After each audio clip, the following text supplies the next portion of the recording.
Pagi ini saya nak membicarakan satu isu bertajuk pengiraan profit sharing yang pada saya tidak adil di setengah-setengah broker.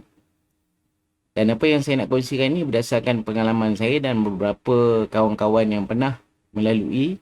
Okay, saya faham untuk membangkitkan isu yang sensitif ni akan ada pihak yang tidak sukalah. Tapi tidak mengapa. Pada saya, knowledge ni saya perlu sampaikan dari apa yang saya faham. Sebab saya merupakan seorang follower tegar juga copy trade dan saya tahu bagaimana sistem tu berjalan serba sedikit. Saya taklah mahir tapi saya faham. Jadi dari pemerhatian saya rasa saya perlu sampaikan perkara-perkara yang saya nampak agak tidak seimbang lah ataupun adil. Alright, so jom.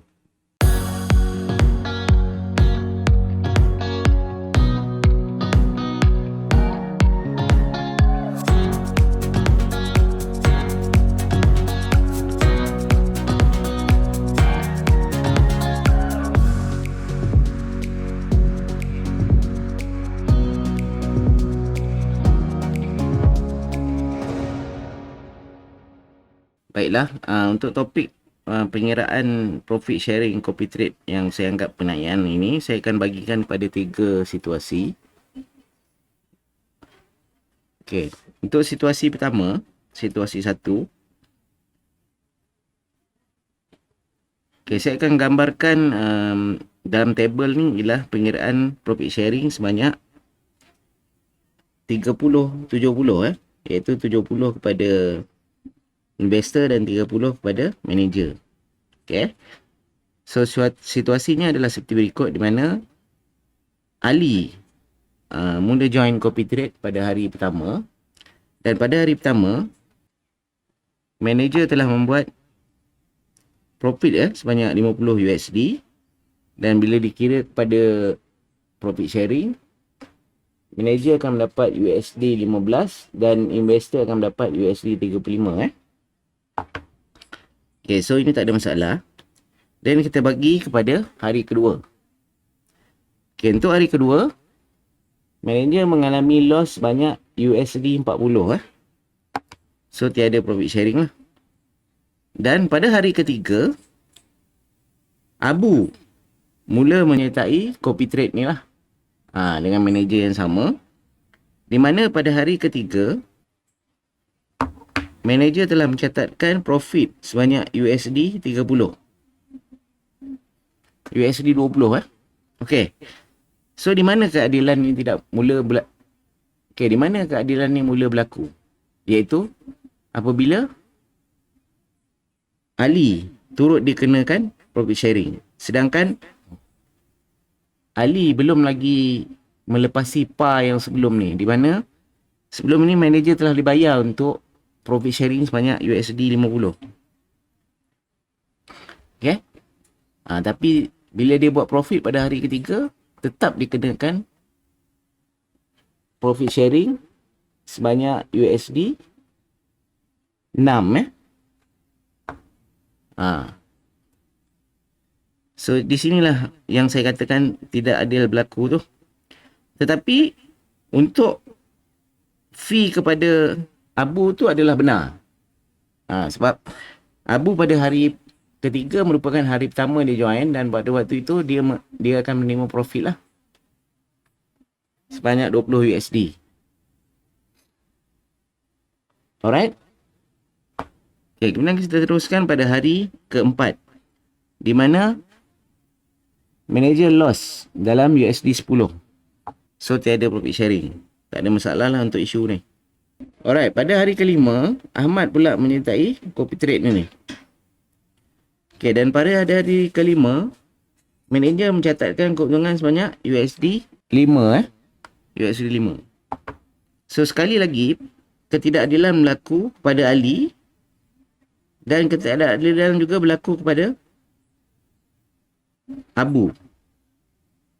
Di mana sebenarnya, walaupun manager mencatatkan USD 5 punya profit, par daripada profit sebelum ni, iaitu Ali, dan Abu masih belum melepasi.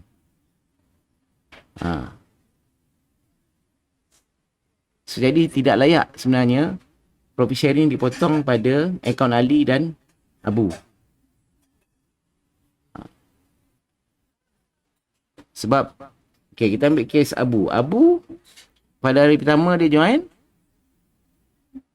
dia profit USD 20. Kemudian dia loss USD 10, tinggal balance dia USD 10. Kemudian dapat profit lagi 5, USD 15. Bermaksud par sebelum ni iaitu 120 belum dilepasi. Maka tidak layak sepatutnya Abu dipotong dengan profit sharing. Tapi untuk kes Ahmad, dia layak. Sebab tu hari pertama dia join lah. Alright. So ini ketakdilan yang berlaku. Sama dengan situasi 2. Cuma situasi 2 ni saya olahkan sedikit pendek lah. Okay. Contohlah. Ali menyertai copy trade pada hari pertama dan terus loss sebanyak USD 40. Hari pertama dah terus loss. So tak ada profit sharing lah. Okay. And then the next day, manager buat profit sebanyak USD 20. Bermaksud akaun Ali yang sebelum ni daripada 100, 11 loss 40, tinggal 60, akan naik kepada 80. Tetapi, sistem copy trade tetap potong. Walaupun belum mencapai balik semula modal asal Ali. Nampak tak? Di sini berlaku ketidakadilan lagi dalam pengiraan profit sharing. Sama situasi dengan Abu lah. Saya cuma gambarkan dua orang supaya nampak. Maksudnya walaupun Abu join pada hari ketiga dan hari ketiga loss, tak ada profit sharing. Tapi hari keempat, manager buat profit USD 10. Okey. Memasuki hari keempat, sebenarnya kedua-duanya, Ali dan Ahmad, baki mereka adalah di bawah par, iaitu 100. Modal asal dia.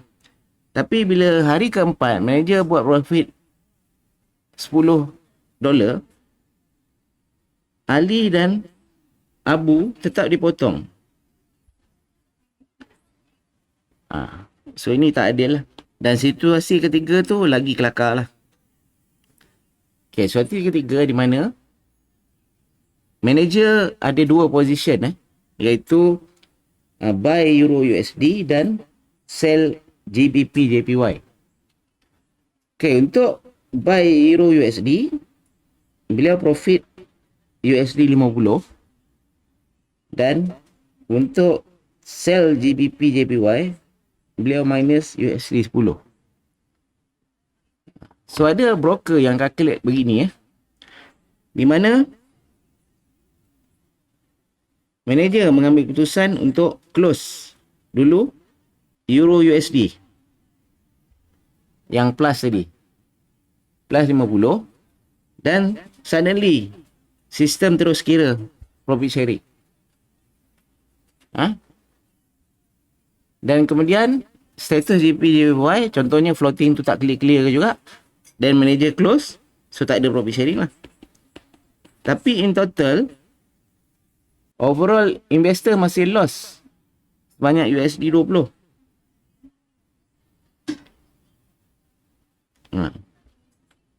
Tapi manager dah makan dulu profit sharing di Euro USD ni. Okey, ini adalah 3 situasi di mana berlakunya ketidakadilan dalam pengiraan profit sharing. Okey. So pesan saya kepada anda-anda semua, jadilah investor yang bijak. Kita kena faham konsep pengiraan profit tu. Pembagian profit sharing tu kita kena faham. Jangan kita main lanyak aje. Okey. Dan kepada marketer dan manager, so jadilah manager dan marketer yang peka dengan ketulusan dan keberkatan rezeki. Sebab kita dibayar upah. Tapi tak wajar pada kita untuk mengambil upah sekiranya kita tidak membuat sesuatu keuntungan. Alright, semoga perkongsian saya ini memberi manfaat kepada anda-anda semua.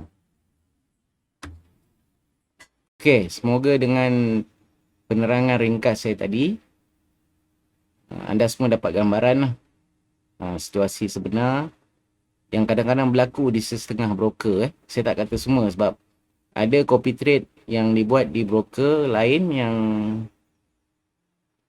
melakukan pengiraan dengan betul lah.